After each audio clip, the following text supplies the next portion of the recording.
This is Greg Farrell, CEO and President of Farrell Wealth. It's a wealth management firm here local in Valparaiso, Indiana. The show's Money Matters with Greg. Basically, we talk on this show about different things that help you with your financial literacy, sort of overviews of everything from investments to insurance, estate planning, conversations about things like that with different guests that we have on in regards to, let's say, debt. We've had mortgage brokers on, we've had lawyers on to talk about estate planning, a number of different things and guests. And we're always really, really excited to be able to have a guest on that is an expert in their field and what they do. And we do a number of different qualified plans in regards to investments and setting up those plans, whether they might be defined contribution, defined benefit, you name it, in our practice here in Valparaiso, Indiana.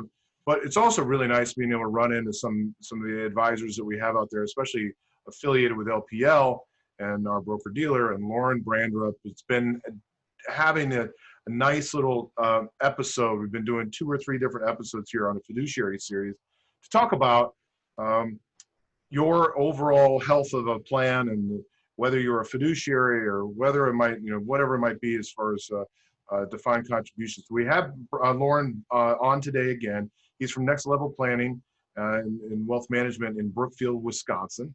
And he's a director of group benefits and retirement plan consultant there for that group. His website is nlpwm.com. You can also find him on LinkedIn. Once again, got to welcome back Lauren Brandrup. How you doing? Good to see you again. Appreciate you having me back on.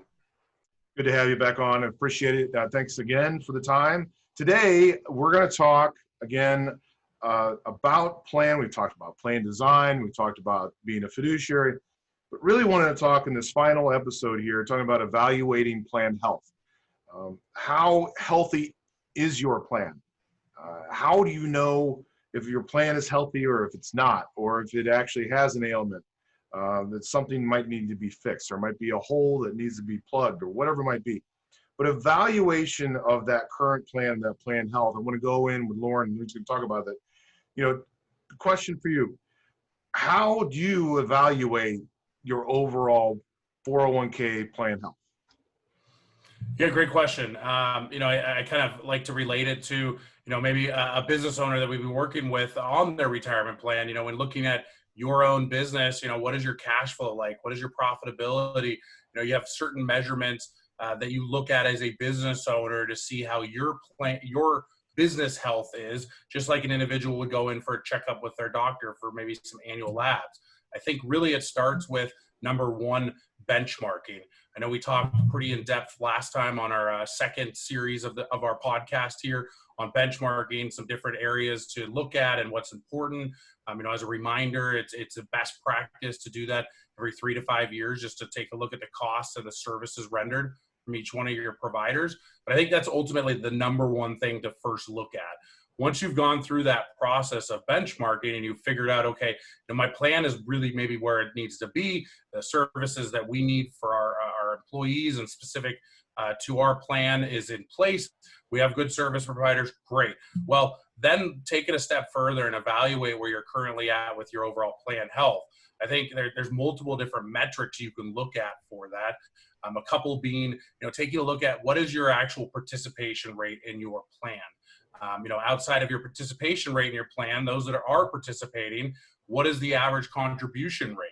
And one area that I think I've focused heavily on the last 1.5 or 2 years has really also been on Roth contribution rate, which I think is something that has ticked up quite a bit in utilization, given that we are historically in a low taxation period of time.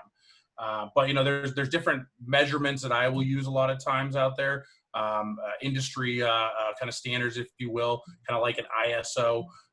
Look at the 401k book of average, for example. The Plan Sponsor Council of America also does an annual survey every year.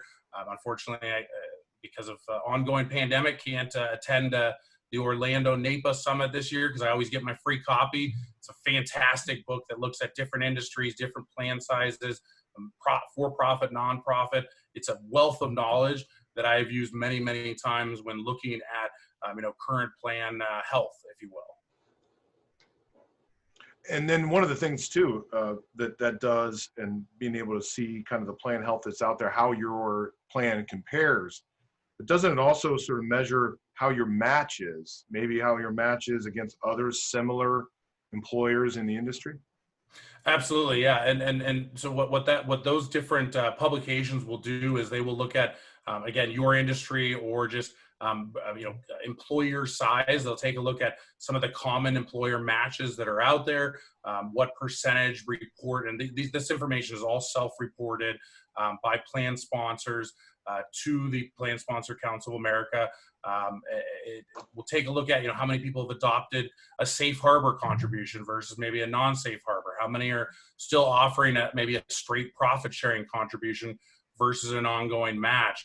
It also takes a look at the adoption rate of auto enrollment or auto escalate, and looking at investments, how many investments are in your plan. There's a wealth of knowledge and metrics that you can really look at for your overall plan. And I think, by having somebody that's engaged to help you navigate through that and identify, what areas that you may have gaps in the current 401k or defined contribution plan you offer is key to ultimately putting together a proper plan to address those gaps.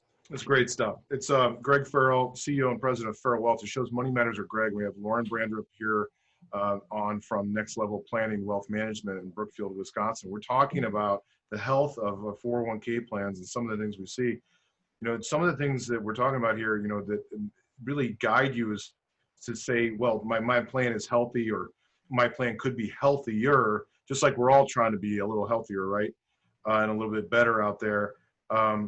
Safe harbor versus non-safe harbor, vesting schedule, employee turnover, qualified, default investment alternatives, the QDIAs, are they already in place? Or are we going to add them? All of these things, being able to look at the target date funds and evaluate their health as far as their glide path and their asset class, and all of these things to go through just sort of really help you get to be a healthier plan down the line. Lauren, I want you to talk about current employee and plan communication as well, because with good, solid process in regards to plan communication with the employees, that also makes your plan healthier as well, doesn't it? Absolutely. And just like really anything in life, communication is key. I mean, I really start with communication with my own relationship with my wife. I feel we have a very healthy relationship because of anything I probably over communicate if you ask her. But I think when talking about your company sponsored retirement plan, communicating your benefits and your employees' total rewards, why it's important for them to understand, why it's important for them to participate. There's real dollars that you as a business owner put up to operate these, not even including the overall risk associated with being the plan fiduciary. So it's really important that you make sure that people are well versed on what these benefits are, and I think that starts with looking at what current processes do you have in place, from the different providers we've talked about in the past, whether it be your advisor, your record keeper, your third-party administrator, who is handling what function? Is your record keeper assisting or helping with enrollment? Do you have an automatic enrollment arrangement where maybe you're just setting out materials to somebody and they're automatically enrolled? Are those being handled internally or externally? Is ongoing education being provided by, again, the record keeper? Is it being provided by an advisor? What format is that in? I think that there's vendor specific education, really the siloed approach. You look at your health or other group benefits, you have that guy come in and talk. You have your financial advisor that may come in and talk about the typical asset allocation markets, the same kind of spiel, and I think really it's taking that a step further in providing overall financial well-being, which is a very overused word in our industry these days. But I think it's important.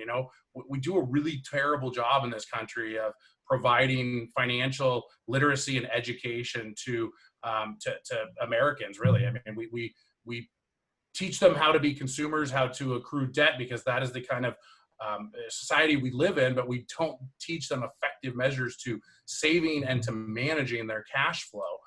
So, really understanding what you're currently doing, who's doing that on your behalf, will help you identify those holes in your current communication process. And I think really once you do that, the next step is creating a plan that you can implement, that it works for your specific workforce demographic. Along those lines, when we still talk about health and the betterment of making your plan better and healthier, is being able to get, as a fiduciary, you have a responsibility to get people to engage, to become participants, to participate, to be a part of the plan, and to learn and to educate themselves, because ultimately you're trying to get them towards sunset and have some sort of retirement that they've saved up over the time. And it really is a responsibility, whether it's moral or not.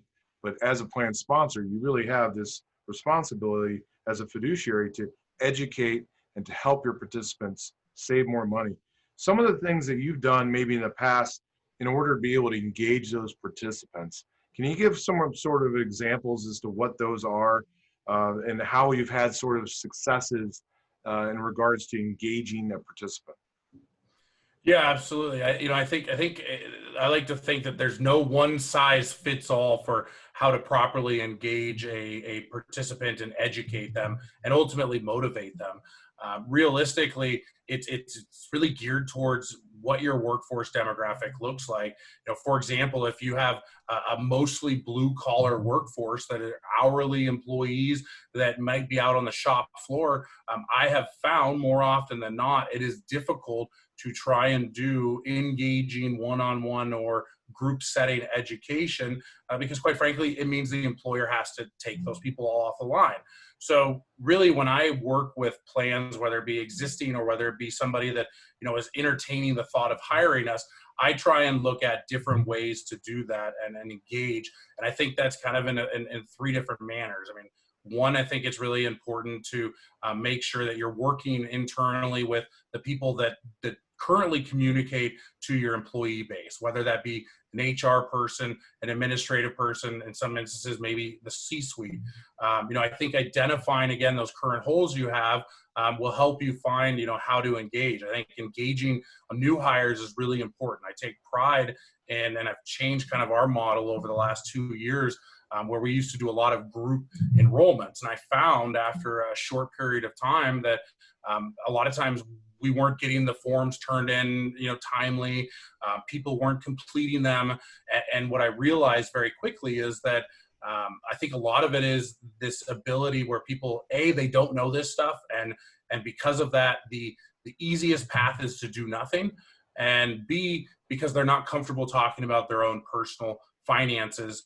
Most likely because, again, it's private information. And in some instances, they may feel ashamed, if you will, of where they're currently at. And I really try and always take an approach that, there's no shame in what you're currently doing. Let's talk about meaningful ways to improve that. Everybody have had moments in their life that are difficult moments, but my job is to help motivate, educate, and make sure that you're taking advantage of saving for your future. Because in my opinion, no one should have to work till the day they die just to live. And that's why I'm passionate about what I do. And I think, one-on-one enrollments to start with newly eligible employees is the first area I really look at in providing better engagement and better ongoing plan health, because it's an easy way to pick people up. And it's also great for the employer to have a really good onboarding experience for your new hire.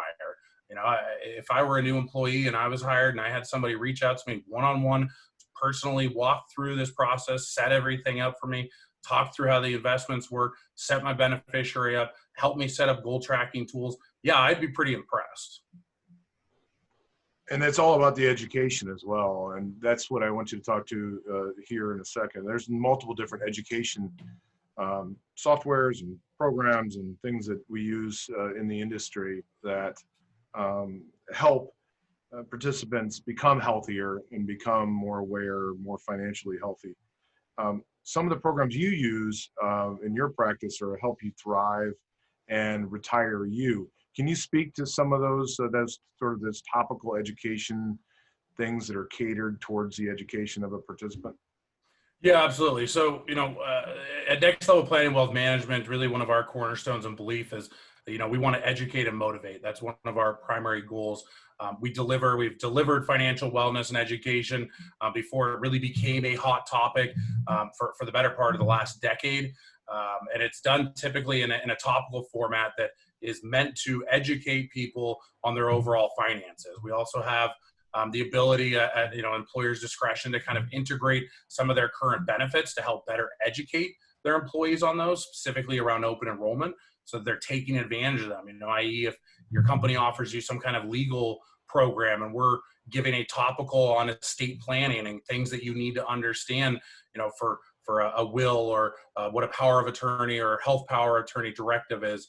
And obviously, we don't give specific advice because we're not attorneys, but providing that overall education and resources is important. It's very difficult to find good, effective information out there these days because there's so much information out there. And really, what we want to do is we want to make an employee think and hopefully take action on something that they're thinking about. We typically will start off with Retire You with our financial management. It's kind of the 6 steps to financial freedom, which really encompass all areas of your finances. Budgeting and cash flow being one of the top areas that you need to first kind of consider about. And that's just basic fundamentals of understanding where your money's going. I think that the program that we have in place is very effective. We work with many large employers that we have no other business with. I also work with this and delivering it to some of our groups. I find at times it is challenging with some of the smaller groups to deliver this education. So currently what we're starting to do is with kind of everything that this whole virtual world that we've gone to the last been forced to go to the last 6 months, we are starting to develop more recordings or live sessions with recordings that then allow the employees to go back and watch it.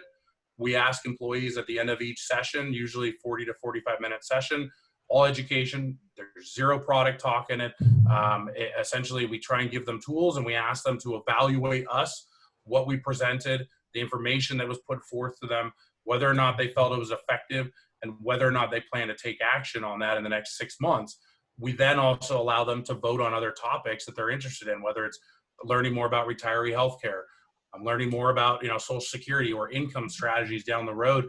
How am I going to take that bucket of money that I have from I've saved for a lifetime of earnings and live off of that. We try and help give them those topics and education, and we believe in letting them vote for the next topics they want to hear about, which really kind of keeps it more engaging.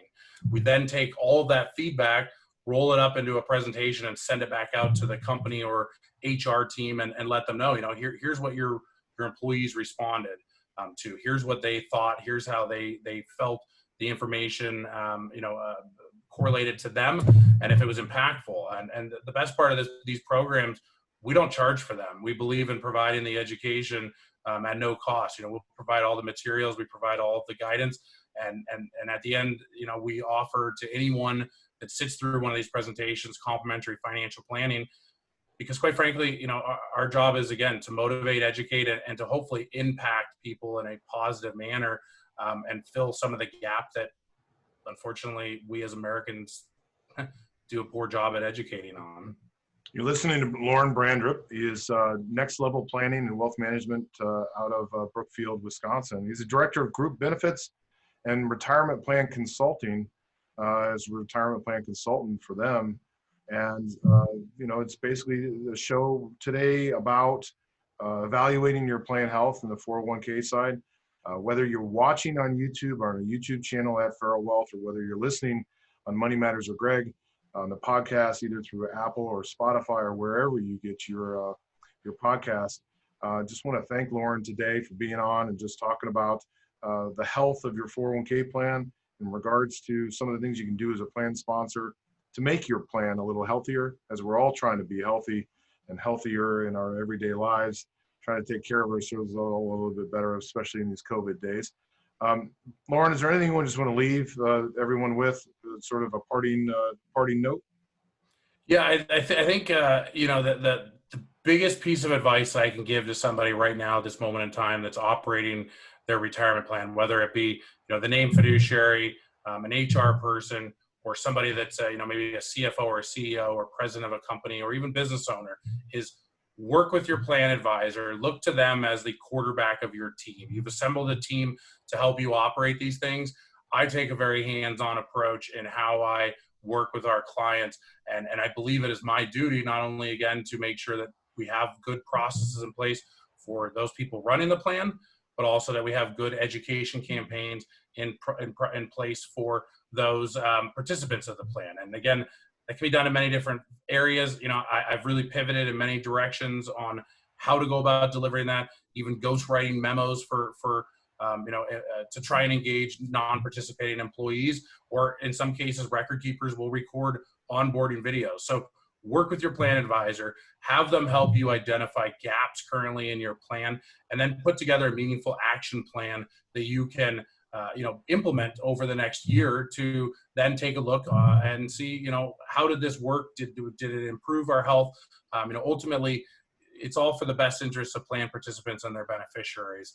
And we want to make Americans, have the ability to retire. So I appreciate you again, as always, Greg, of having me on. This has been wonderful and a lot of fun doing these 3 sessions with you.